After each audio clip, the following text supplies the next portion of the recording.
What's up, Vanity Friends? It's MJ. Welcome to Vanity Room Philippines. And today, gusto ko lang i-share sa inyo yung review ko about this Shulamite Carrot Soap.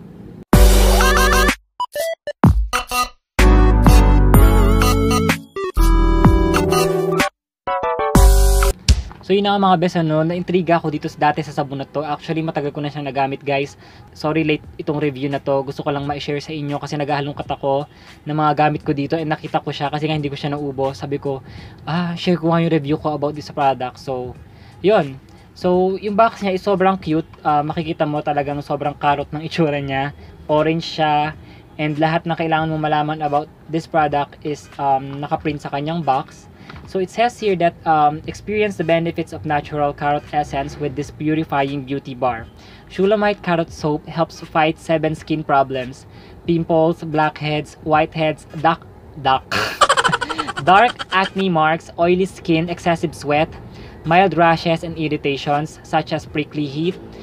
So it is also clinically proven to reduce acne vulgaris in at least 3 weeks. Use daily for clear, healthy, radiant skin. So, yun yung mga claims niya, guys. Didiretsin ko na kayo, guys. Hindi ko siya nagustuhan. Sa mukha, hindi ko siya nagustuhan kasi during that time na ginagamit ko to, ang dami kong acne and feeling ko mas lalong lumala yung aking acne sa paggamit ko ng product na to. Mas lalo siyang dumami. So, hindi ako hiyang. Pero ang dami kong nabasang reviews na ang daming gumaling yung acne using this product. So, yun talaga. Ganun talaga, guys. Kailangan natin tanggapin na hindi porket naging effective sa kanila, magiging effective na rin sa akin. So, sa akin, hindi siya naging effective. Mas dumami yung tigyawat ko during that time na ginagamit ko siya. Naalala ko, kaya ko siya hininto. And makikita nyo, guys, may natira pa talaga ako sa kanya. So, ayan pa, may kalahati pang natira dahil hindi ko talaga siya naubos. Dahil hindi ko talaga siya nagustuhan. So, yun. Diretsahan na. Pero, guys, talaga, ang gusto ko naman sa product na to is sobrang bango.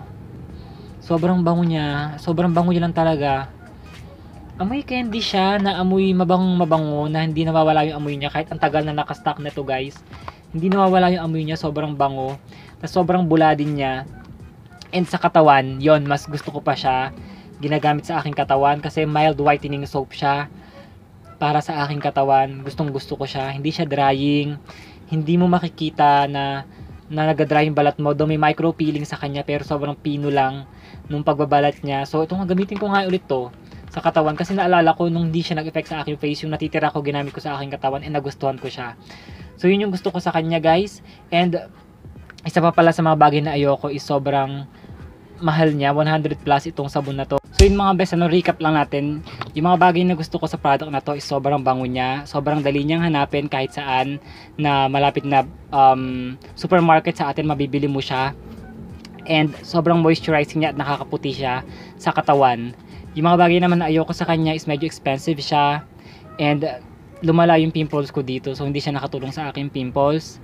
So yun lang. As sa inyo na yan, guys, kung tatry nyo yung product pero sa akin hindi siya nag-work. Hindi talaga siya effective sa aking face pero sa aking katawan nagustuhan ko siya.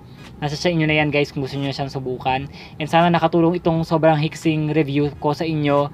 And if you have questions and suggestions, don't forget to comment down below and like this video. And also if you want more videos like this, don't forget to subscribe to my channel and turn on the notification bell para ma-notify ka sa susunod kong video. Thank you so much for watching. You guys are awesome. You have a wonderful day. Bye!